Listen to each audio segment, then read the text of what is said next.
ধৃতরাষ্ট্র উবাচ ধর্মক্ষেত্রে কুরুক্ষেত্রে সমবেতা যুযুৎসব মামকঃ পাণ্ডবাশ্চৈব king কুর্বত Sanjay. Dhritarashtra জিজ্ঞাসা করিলেন, হে সঞ্জয়, ধর্মক্ষেত্রে যুদ্ধ করার মানসে সমবেত হয়ে আমার পুত্র এবং পাণ্ডুর পুত্রেরা তারপর কি করল? ভগবদ গীতা হচ্ছে বহুজন পঠিত ভগবত তথ্য বিজ্ঞান, যার মর্ম গীতা মাহাত্ম্যে বর্ণিত হয়েছে। সেখানে বলা হয়েছে ভগবদ গীতা পাঠ করতে হয় ভগবত তথ্যদর্শী কৃষ্ণ ভক্তের তত্ত্বাবধানে। ব্যক্তিগত দৃষ্টিভঙ্গির পরিপ্রেক্ষিতে গীতার বিশ্লেষণ করা কখনোই উচিত নয়। গীতার যথাযথ তথ্য উপলব্ধি করার দৃষ্টান্ত ভগবদ গীতায় আমাদের সামনে তুলে ধরেছেন অর্জুনের মাধ্যমে, যিনি স্বয়ং ভগবানের কাছ থেকে সরাসরিভাবে এই গীতার জ্ঞান লাভ করেছিলেন। অর্জুন ঠিক যেভাবে গীতার মর্ম উপলব্ধি করেছিলেন, ঠিক সেই দৃষ্টিভঙ্গি ও মনোবৃত্তি নিয়ে সকলেই গীতা পাঠ করা উচিত। তাহলেই গীতার যথার্থ মর্ম উপলব্ধি করা সম্ভব।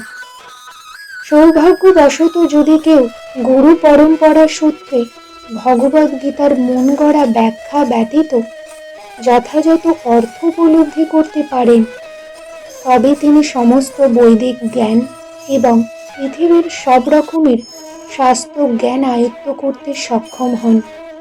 ভগবদ গীতা পড়ার সময় আমরা দেখি অন্য সমস্ত শাস্ত্রে যা কিছু আছে তা সবই ভগবদ গীতায় আছে। উপরন্তু ভগবদ গীতায় এমন অনেক তথ্য আছে যা আর কোথাও নেই। এটাই হচ্ছে গীতার মাহাত্ম্য, এবং এই জন্যই গীতাকে সর্বশ্রেষ্ঠ শাস্ত্র বলে অভিহিত করা হয়।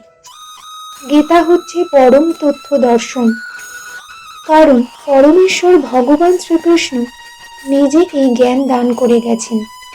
মহাভারতে বর্ণিত ধৃতরাষ্ট্র এবং সঞ্জয়ের আলোচনার বিষয়বস্তু হচ্ছে ভগবদ গীতার মহৎ তথ্য দর্শনের মূল উপাদান। এখানে আমরা জানতে পারি যে এই মহৎ তথ্য দর্শন প্রকাশিত হয়েছিল কুরুক্ষেত্রের রণাঙ্গন, যা সুপ্রাচীন বৈদিক সভ্যতার সময় থেকেই পবিত্র তীর্থস্থান রূপে খ্যাত। ভগবান যখন মানুষের উদ্ধারের জন্য এই পৃথিবীতে অবতরণ করেছিলেন, তখন এই পবিত্র তীর্থস্থানে তিনি নিজে পরম তথ্য সমন্বিত এই গীতা দান করেন।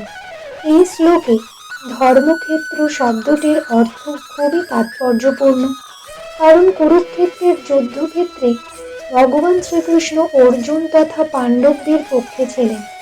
দুর্যোধন আদি কৌরবদের পিতা ধৃতরাষ্ট্র তার পুত্রদের বিজয় সম্ভাবনা সম্বন্ধে অত্যন্ত সন্দিগ্ধ হয়ে পড়েছিলেন।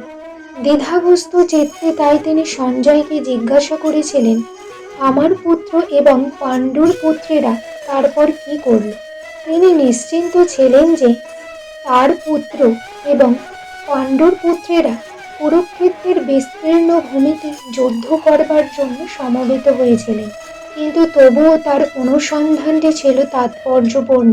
তিনি চাননি যে পাণ্ডব এবং কৌরবদের মধ্যে কোনো আপোষ মীমাংসা হোক, কিন্তু তিনি চেয়েছিলেন যুদ্ধে তার পুত্রদের ভাগ্য সুনিশ্চিত হোক। তার কারণ হচ্ছে কুরুক্ষেত্রের পূর্ণ তীর্থে এই যুদ্ধের আয়োজন হয়েছিল। বেদে বলা হয়েছে কুরুক্ষেত্র হচ্ছে অতি পবিত্র স্থান, যা দেবতারাও পূজা করে থাকেন। তাই ধৃতরাষ্ট্র এই যুদ্ধক্ষেত্রের ফলাফলের উপর এই পবিত্র স্থানের প্রভাব সম্বন্ধে শঙ্কাকুল হয়ে পড়েছিলেন। তিনি খুব ভালোভাবে জানতেন যে অর্জুন এবং পাণ্ডুর অন্যান্য পুত্রদের উপর এই পবিত্র স্থানের মঙ্গলময় প্রভাব সঞ্চারিত হবে, কারণ তারা সকলেই ছিলেন অত্যন্ত ধর্মপরায়ণ। সঞ্জয় ছিলেন ব্যাসদেবের শিষ্য, তাই ব্যাসদেবের আশীর্বাদে তিনি দিব্য চক্ষু প্রাপ্ত হন, যার ফলে তিনি ঘরে বসে কুরুক্ষেত্রের সমস্ত ঘটনা দেখতে পাচ্ছিলেন। তাই ধৃতরাষ্ট্র তাকে যুদ্ধক্ষেত্রের পরিস্থিতি সম্পর্কে জিজ্ঞাসা করেন। পাণ্ডবেরা এবং ধৃতরাষ্ট্রের পুত্রেরা ছিলেন একই বংশজাত, কিন্তু এখানে ধৃতরাষ্ট্রের মনোভাব প্রকাশ পেয়েছে। তিনি কেবল তার পুত্রদেরই কৌরব বলে গণ্য করে পাণ্ডুর পুত্রদের বংশজাত উত্তরাধিকার থেকে বঞ্চিত করেছেন। এভাবে ভ্রাতুষ্পুত্র বা পাণ্ডুর পুত্রদের সঙ্গে সম্পর্কের মাধ্যমে ধৃতরাষ্ট্রের বিশেষ দৃষ্টিভঙ্গি হৃদয়ঙ্গম করা যায়। ধান খেতে যেমন আগাছাগুলো তুলে ফেলে দেওয়া হয়, তেমনি ভগবদ গীতার সূচনা থেকেই আমরা দেখতে পাচ্ছি কুরুক্ষেত্রের রণাঙ্গনে ধর্মের প্রবর্তক ভগবান স্বয়ং উপস্থিতি থেকে ধৃতরাষ্ট্রের পাপিষ্ঠ পুত্রদের সমমূলে উৎপাটিত করে ধার্মিক যুধিষ্ঠিরের নেতৃত্বে ধর্মপরায়ণ মাহাত্ম্যদের পুনঃ প্রতিষ্ঠা করবার আয়োজন করেছেন। বৈদিক এবং ঐতিহাসিক গুরুত্ব ছাড়াও সমগ্র গীতার তথ্য দর্শনের পরিপ্রেক্ষিতে ধর্মক্ষেত্রে ও কুরুক্ষেত্রে এই শব্দ দুটি ব্যবহারের তাৎপর্য বুঝতে পারি।